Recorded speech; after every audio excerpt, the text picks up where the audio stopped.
नमस्कार, आप देख रहे हैं द बिहार टॉप। मैं हूं आदेशपुरी। कल यानी कि 20 जुलाई को बिहार कैबिनेट की बैठक हुई और 10 प्रस्तावों पर सरकार की अनुमति जो है वो मिली।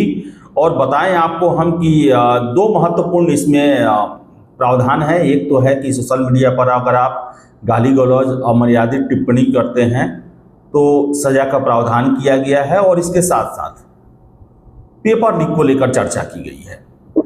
अब पेपर लीक पर जो बातें समाचार पत्र में आई हैं, अब आपको बता दें कि कैबिनेट ब्रीफिंग या कैबिनेट के प्रस्तावों का प्रेस रिलीज उस वक्त जारी नहीं किया जाता जब विधानमंडल का सेशन चल रहा होता है, और कल से ही बिहार में मानसून सत्र का शुरुआत हुआ।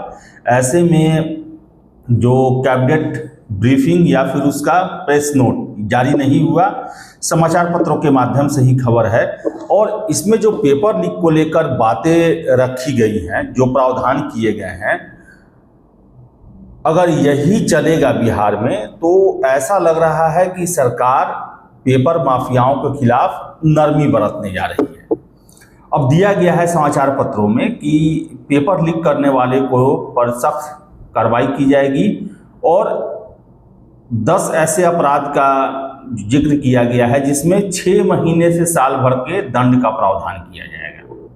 अब देखिए कि पिछले साल ही केंद्र सरकार ने पेपर लीक परीक्षा में सेटिंग गेटिंग रोकने के लिए एक कड़ा कानून का प्रावधान किया, जिसमें 10 साल तक की सजा, संपत्ति की जब्ती,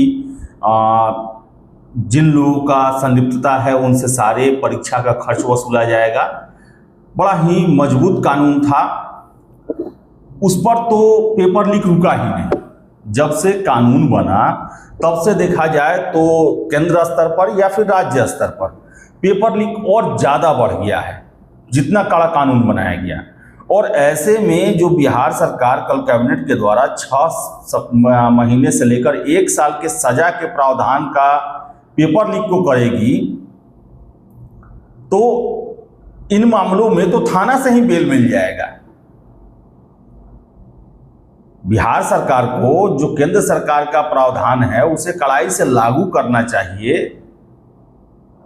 कैबिनेट में नया ला दिया गया। आप देखिए, आप दिया है आज के हिंदुस्तान पेपर में, और मैंने दैनिक भास्कर में भी देखा कि किसी परीक्षा की पेपर लीक और इंटरनेट मीडिया के गलत उपयोग जैसे मामलों में सख्ती बरती जाएगी। सोशल मीडिया पर अभद्र भाषा का इस्तेमाल, गाली गलौज करने या अमर्यादित टिप्पणी करने पर गुंडा एक्ट लगेगा। पेपर लीक के मामलों में भी गुनाहगारों पर यही प्रावधान लागू होगा। ऐसे में 10 तरह के अपराध करने पर 6 महीने से 1 साल तक की सजा होगी। ये मुझे समझ में नहीं आ रहा कि पेपर लीक को लेकर अगर ये प्रावधान बनाए जा रहे हैं तो इससे परीक्षा माफियाओं के हौसले पहले से कई गुना ज़्यादा बुलंद होंगे, क्योंकि 6 महीने से 1 साल की सजा में उनको तो कोर्ट का भी चक्कर नहीं लगाना पड़ेगा बेल के लिए। जब पहले से कड़े कानून हैं तब तो परीक्षा माफिया बिना डर के सेटिंग गेटिंग का काम करते हैं। पकड़े भी जाते हैं तो महीना 1.5 महीना जेल में रहने के बाद बेल मिल जाता है, और फिर पुराने मामले को न पुलिस पूछती है, न संबंधित आयोग को मतलब होता है, और न ही छात्रों को मतलब होता है।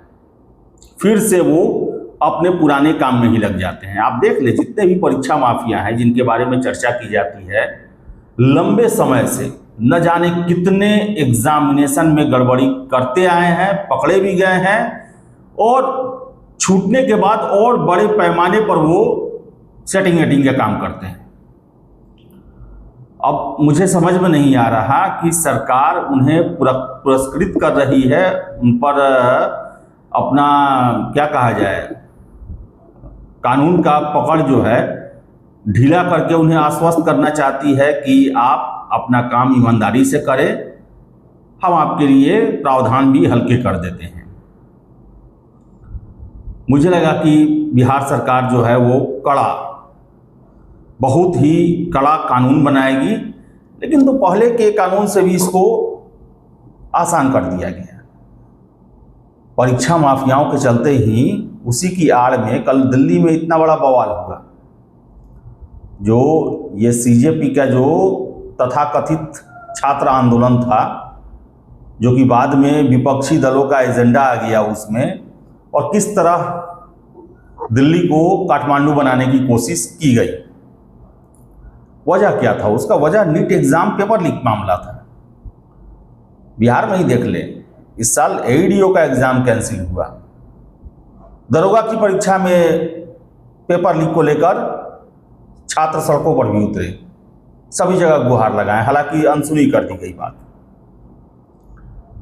हर एक परीक्षाओं को लेकर जो है वो आरोप लगते हैं। ऐसे में सरकार को चाहिए कि एक स्पेशल टास्क फोर्स बनाया जाए जो कि पेपर माफियाओं के खिलाफ काम करे, और जो केंद्र सरकार के द्वारा कानून बनाया गया है उस कानून का सख्ती से पालन हो, स्पीडी ट्रायल के तहत परीक्षा माफियाओं को दंडित किया जाए। तो ये 6 महीने और 1 साल की सजा वाले कानून बनाए जा रहे हैं।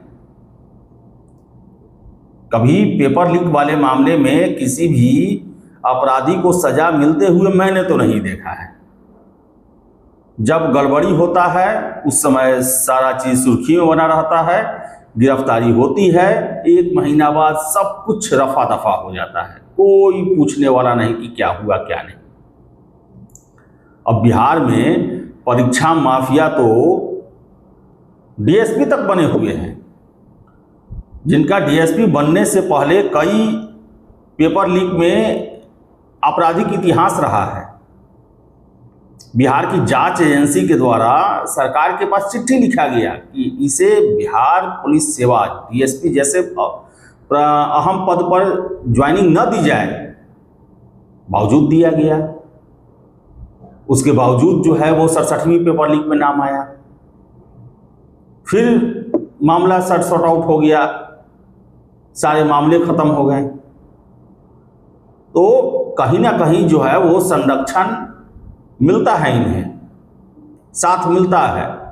जब भी कोई पेपर लीक होता है मामला छोटे लेवल तक ही रह जाता है, ऊपर नहीं पहुंच पाता, और हमेशा से ये सुनने को मिलता है कि बड़े लोग जिनका सत्ता के शिखर तक पहुंच है वो लोग इन्वॉल्व हैं, और ऐसे में कुछ लोगों को बलि का बकरा बना दिया जाता है। छोटी मछलियों को पकड़ के खुद से अपनी पीठ थपथपा ली जाती है और इंतजार किया जाता है कि कब मामला पुराना हो, कब मीडिया में कोई दूसरा मुद्दा आ जाए। तो ये जो बिहार सरकार का फैसला है पेपर लीक को लेकर, ये परीक्षा माफियाओं के हौसले बुलंद करने वाला है, और जो ईमानदारी से छात्र तैयारी करते हैं उनके हौसलों को हतोत्साह करने वाला है। कानून ऑलरेडी बना हुआ है, भारत सरकार के द्वारा ही कानून बनाया गया है। उस कानून का कड़ाई से पालन हो, बिना किसी भेदभाव पक्षपात, अपने आप सब कुछ खत्म हो जाएगा। रोज रोज कानून बनाने से, वो भी ऐसा ढीला ढक्कर कानून बनाने से, परीक्षा माफिया तो कम से कम नहीं मानने वाले हैं। ये मजाक है। परीक्षाओं की शुचिता, पारदर्शिता बनाए रखने के वादे के ऊपर 6 महीना 1 साल थाना से ही बेल मिल जाएगा उन्हें। चलिए अब देखिए क्या होता है। हालांकि पेपर में जो जानकारी था उसी के हिसाब से हमारी व्याख्या है, और आपकी क्या राय है कमेंट बॉक्स खुला हुआ है, जरूर दर्ज करें। वीडियो अगर अच्छा लगे तो लाइक शेयर करें। हमारे चैनल द बिहार टॉप को सब्सक्राइब जरूर कर लें। धन्यवाद।